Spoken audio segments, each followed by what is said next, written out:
Hi, this is Chris, and welcome to Winemaker TV. Do you like beer? Do you like wine? Do you like cider? Have you ever thought about making it yourself? So, this is the place for you. New here? Please hit the subscribe button and then a little bell notification so you'll know every time I come out with a new wine and a new video.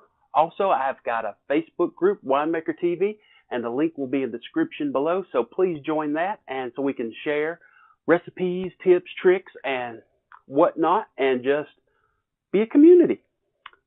Today we'll be bottling what I started about a month ago, 3 gallons of cider. Other than tasting day, this is my favorite day.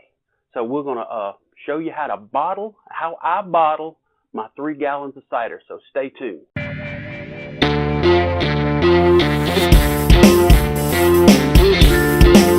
Get a little sip of a Pinot Grigio I just bottled.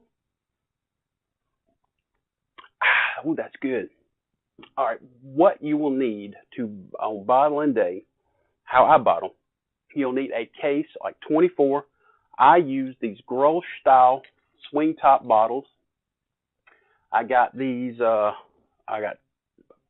If you buy these with the cases, it's about the same price to buy that bottle that you can reuse over and over again with beer in it than to buy just regular bottles. So that's how I do it.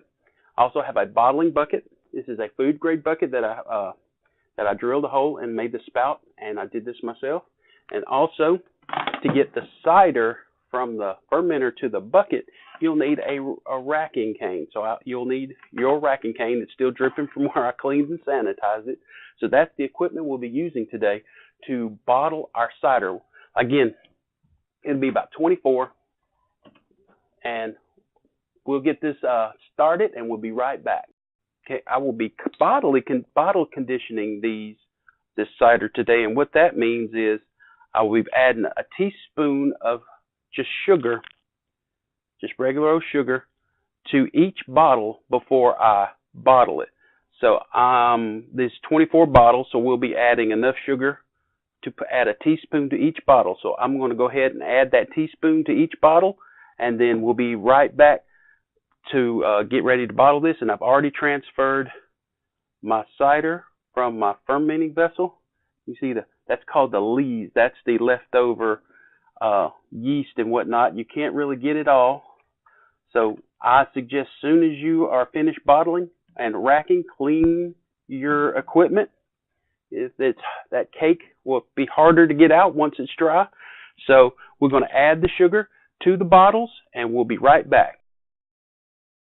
Well, I told you I was bottle conditioning, but I didn't tell you why I was bottle conditioning. I like my cider sparkling, which means they'll have carbonation.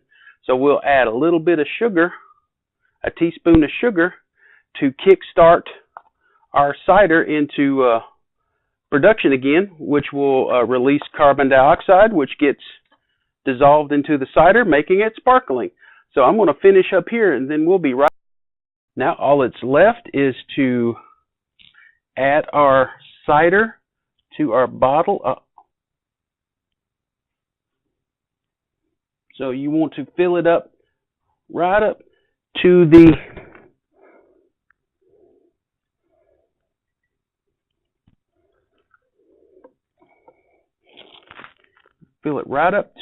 bottom of the label.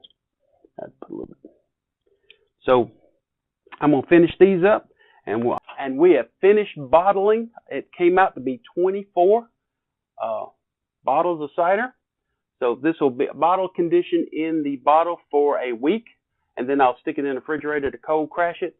And you can back sweeten it at this time, but I like my ciders on the dry side. You can add what I used to do when I drank a little sweeter ciders was put 1 can of apple juice concentrate per gallon in there to give it a little more appley taste. So, but I'm more of a dry cider kind of guy now. So you'll need to cold crash these after a week to stop the fermentation process, or pasteurize it. If not, you'll get bottle bombs where it's kind of weird. In the middle of the night, you hear and it all pops out. So know from experience. So that's why I like the 3 gallon. That's enough to where I can drink it all and not worry about bottle bomb. So if you like what you see here, please hit the subscribe button and the bell notification so you'll know when I come out with a new wine and a new video. And make sure you join my Facebook group. The link will be down in the description below. And this is Chris with Winemaker TV. That's all there is today.